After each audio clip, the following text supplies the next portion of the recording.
Okay, so your graphics display calculator looks like this.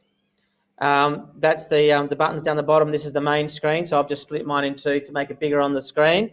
Now, I'll show you how to set the defaults in a different lesson because mine is set up for radians and it's set up for approximate values and all that kind of stuff.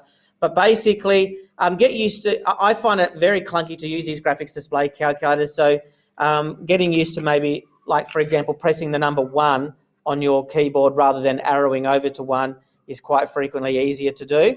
And for this purpose, we're just going to add a calculator, so that's pressing 1 again. And of course, the calculator will do things as you would expect. So if I go, let me see now, if I go control square root of 2 like that, it's giving me the exact value of square root of 2, which is square root of 2. And if I want the approximate value instead, I can press control enter, and that'll turn it into a decimal value. So if you have a look above the enter key, you'll see that there's a squiggly equal signs.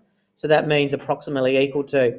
And you can also set up your calculator so that it always gives you approximate values instead of exact values. So, I'm not going to go through how to use the calculator in its basic form, but a few things we've covered so far are expansions and equation solving. So if you go to the menu button and then go to algebra, so number 3 for algebra, you'll see that there's a solve there, there's a factor option, there's an expand option, and a bunch of other ones as well. So because expansions was the first thing we did, I'm just going to show you that one. So click on 3, and you can see it's got expand there with brackets. You can actually use your keyboard and type in expand instead if you prefer.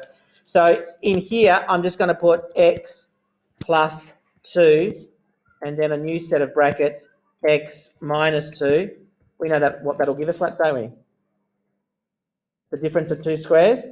So it should give us x squared minus 4. Hit the enter button, and there it is there. So it expands it for you.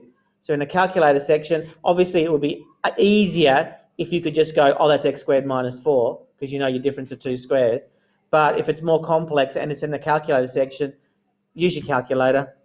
That's what it's there for.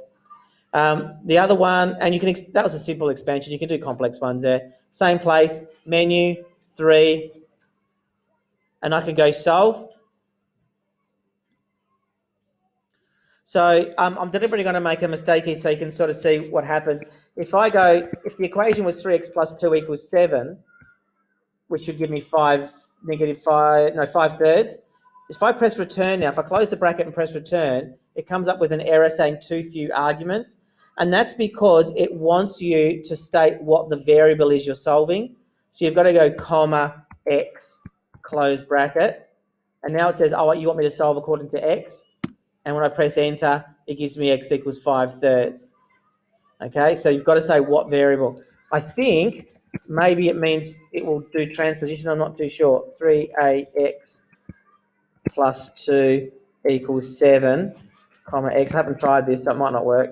Yeah, there you go. So you can also do a bit of transposition there, although that's a bit weird. Anyway, that's what I get for just going off the cuff. I don't know what it was going to do then. Alrighty, so there's that. The other one I wanted to show you, and I suggest that perhaps it might be worth you doing this even though you've got a textbook with the answers. Menu, algebra, down to 7, which is solve system of equations, and then you've got 2 choices, either a generic one or a system of linear equations, which is what we've been doing. So if you go that far, it'll say, how many equations have you got? It's usually 2. What are your variables? Now, you could change them to A and B or P and Q or H and P, whatever you want to, or you can just leave it as X and Y and in your head translate, oh, A means X and B means Y. So it's up to you. I'll just leave them as X and Y for the time being. So now you've got 2 boxes to fill in. So I'm going to go 3x plus 2 equals 10. And I'm going to go, what's that? Oh, sorry, 3x plus 2y equals 10. Hang on, I better do this properly.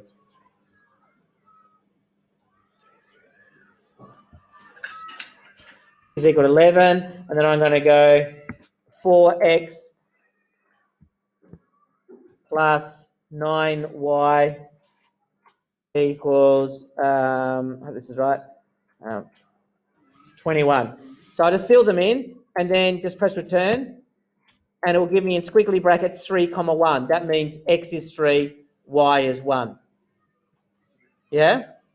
So practice those skills, even with the textbook problems where you've got the answers in the back of the book. By using your GDC, it slows you down, but it also allows you to practice the skill of using your GDC. Does anyone have any questions?